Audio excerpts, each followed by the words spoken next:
Hello friends, मैं काजल ठाकुर आप सभी का आपके अपने यूट्यूब चैनल में स्वागत करती हूँ। दोस्तों, हम पढ़ने वाले हैं संक्रामक रोग संबंधित महत्वपूर्ण प्रश्न। हमारी पिछली कक्षाओं में हम निरंतर पढ़ते आ रहे हैं। एक से दो जो बीमारियां होती हैं हम उन्हें कंप्लीट करते आ रहे हैं और आज हम पढ़ने वाले हैं हैज़ा बीमारी के बारे में। हैज़ा एक संक्रामक रोग है और इसके बारे में आज विस्तृत जानकारी हम प्रश्नों के माध्यम से प्राप्त करेंगे। दोस्तों, आज का पहला प्रश्न है हमारा, हैज़ा रोग का कारक एजेंट है क्या? दोस्तों, पहला प्रश्न है हमारा, जो हैज़ा रोग होता है इसका कारक एजेंट क्या है? पहला ऑप्शन दोस्तों हमारा विब्रो कॉलेरा। दूसरा ऑप्शन दोस्तों हमारा पेरिसीनिया पेस्टिस। तीसरा है दोस्तों एक्स ऑस्टिया और चौथा है इनमें से कोई नहीं। तो दोस्तों, जो हैज़ा रोग है ये किसके कारण होता है? यह वायरस से होता है, जीवाणु से होता है? दोस्तों, यह होता है जीवाणु से। कौन से जीवाणु से? विब्रो कॉलेरा। अर्थात हैज़ा रोग का जो कारक एजेंट है वह कौन है? विब्रो कॉलेरा। क्या है दोस्तों? विब्रो कॉलेरा। अर्थात ऑप्शन नंबर ए हमारा सही उत्तर है। दोस्तों, जो विब्रो कॉलेरा नामक जीवाणु होता है यह जल जनित रोग है। क्या है दोस्तों? मतलब जो जीवाणु होता है वह जल के माध्यम से हमारे शरीर में फैलता है और इसका जो मुख्य मार्ग है वो क्या है? मुख या आहार नाल के माध्यम से हमारे शरीर में प्रवेश करता है विब्रो कॉलेरा। दोस्तों, आइए बढ़ते हैं अगले प्रश्न की ओर। अगला प्रश्न दोस्तों हमारा, हैज़ा महामारी इंडोनेशिया में कब शुरू हुई है? तो दोस्तों, हमारी जो बीमारियां हैं उनके बारे में पूछा जा सकता है कि बीमारी कब शुरू हुई, कहाँ देखा गया, इसका लास्ट जो है कहाँ पाया गया था।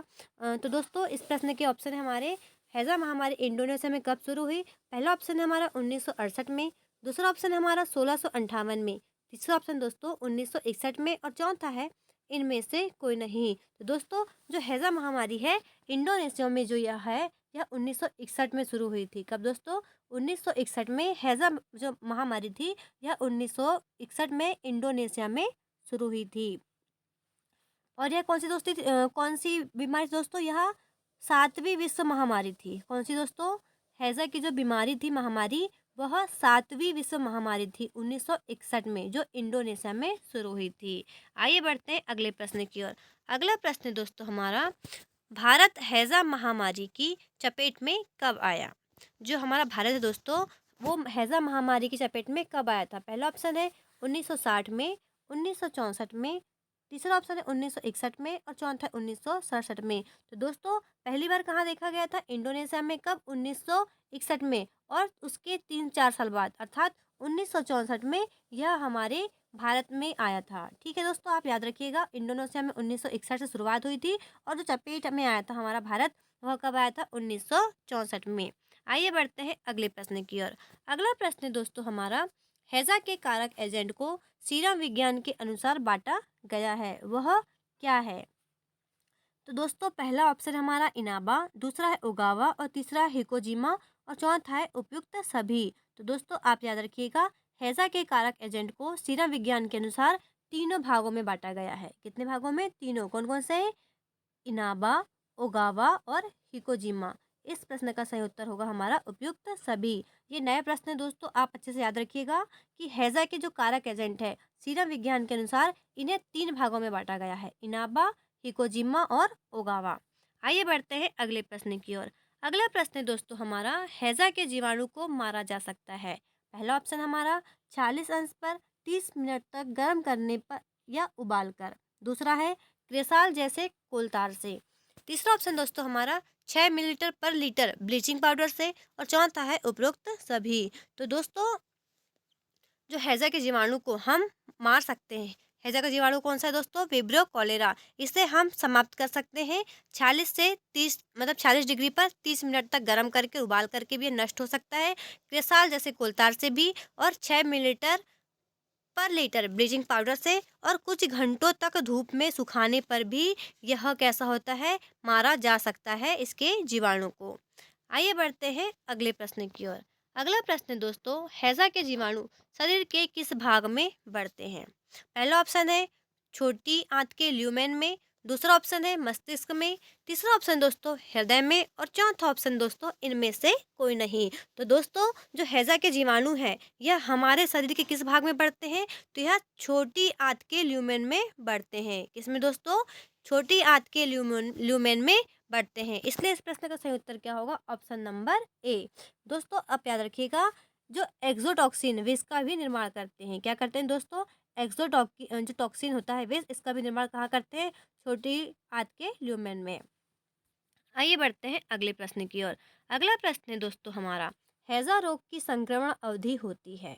पहला ऑप्शन है 1 से 7 दिन, दूसरा ऑप्शन है 7 से 10 दिन, तीसरा है दोस्तों 10 से 15 दिन, चौथा ऑप्शन है 15 से 20 दिन। तो दोस्तों हैजा के जो संक्रमण की अवधि होती है यह होती है 7 से 10 दिन। कितनी दोस्तों? 7 से 10 दिन की यह संक्रमण अवधि होती है। अगला प्रश्न है दोस्तों, आइए बढ़ते हैं हम अगले प्रश्न की ओर। अगला प्रश्न है हमारा, निम्न में से हैजा का प्रसारण का माध्यम है। अर्थात जो हैजा रोग है किस माध्यम से फैलता है और इसके जो प्रसारण का माध्यम कौन कौन से हैं?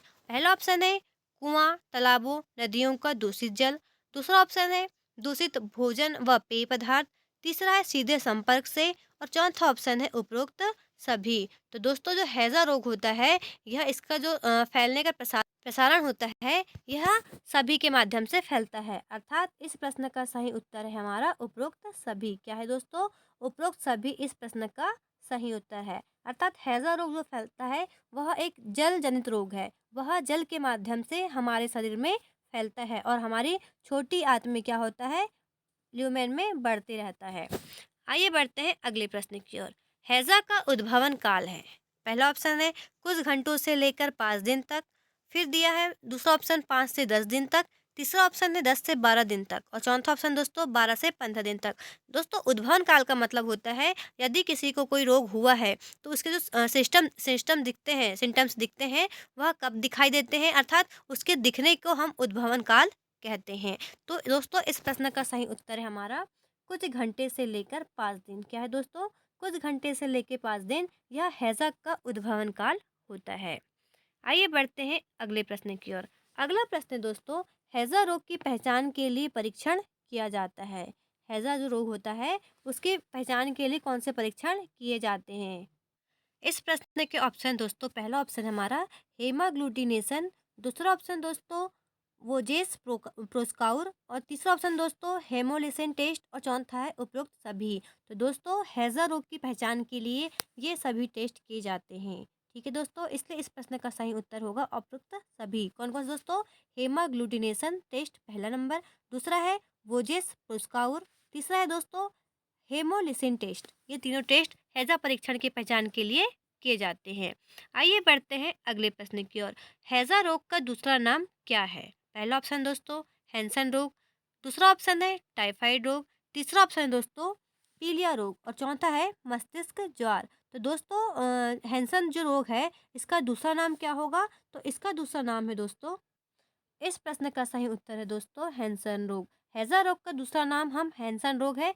हैंसन रोग के माध्यम से हम हैजा रोग को भी जानते हैं। दोस्तों यह हमारे आज के प्रश्न है। आइए जानते हैं अब हैजा के बारे में संपूर्ण जानकारी। हैजा क्या है? हैजा हैजा से होने वाले जो सभी समस्याएं, लक्षण क्या होते हैं, हम एक एक करके सब डिटेल में जानकारी प्राप्त करेंगे। दोस्तों हैजा इस इंग्लिश में इसे कॉलेरा भी कहा जाता है। क्या कहा जाता है दोस्तों? कॉलेरा भी कहा जाता है। इसकी खोज किसने किया था दोस्तों? तो हैजा की खोज रॉबर्ट कोच ने की थी। किसने की दोस्तों? रॉबर्ट कोच ने। और दोस्तों इसके जो टीका है, इसका टीका कोलेरा का टीका लुइस पास्चर के द्वारा बनाया गया था। इसके द्वारा दोस्तों कोलेरा का टीका जो है लुइस पास्चर के द्वारा बनाया गया था। दोस्तों इसमें क्या होता है, नाड़ी दाब में मतलब जो हमारा जो ब्लड प्रेशर है वो कैसा हो जाता है? लो हो जाता है, निर्जलीकरण होता है, पेट में दर्द होता है, हल्का बुखार, राइस वाटर और डायरिया, इस तरह के इसमें लक्षण दिखाई देते हैं। और दोस्तों इसमें जो टेस्ट किया जाता है हमने अभी पढ़ा, इन टेस्टों के अलावा हैंगिंग ड्रॉप टेस्ट भी किया जाता है हैजा के परीक्षण के लिए। यह विब्रियो कॉलेरा नामक जीवाणु से होता है और दोस्तों यह एक जल जनित रोग है और यह मुख या आहार नाल के माध्यम से यह फैलता है। और दोस्तों यह हमारे शरीर में पाचन तंत्र को अत्यधिक प्रभावित करता है, सबसे अधिक पाचन तंत्र को प्रभावित करता है, और यह हमारी इसमें छोटी आंत को भी प्रभावित करता है।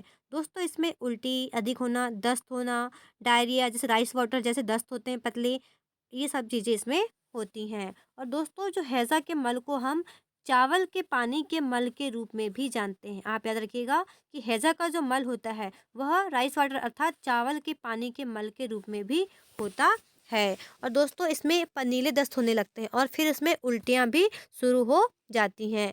हैज़ा में एक दिन में कम से कम 40 दस्त हो सकते हैं दोस्तों। कितने दोस्तों? 40 दस्त हो सकते हैं।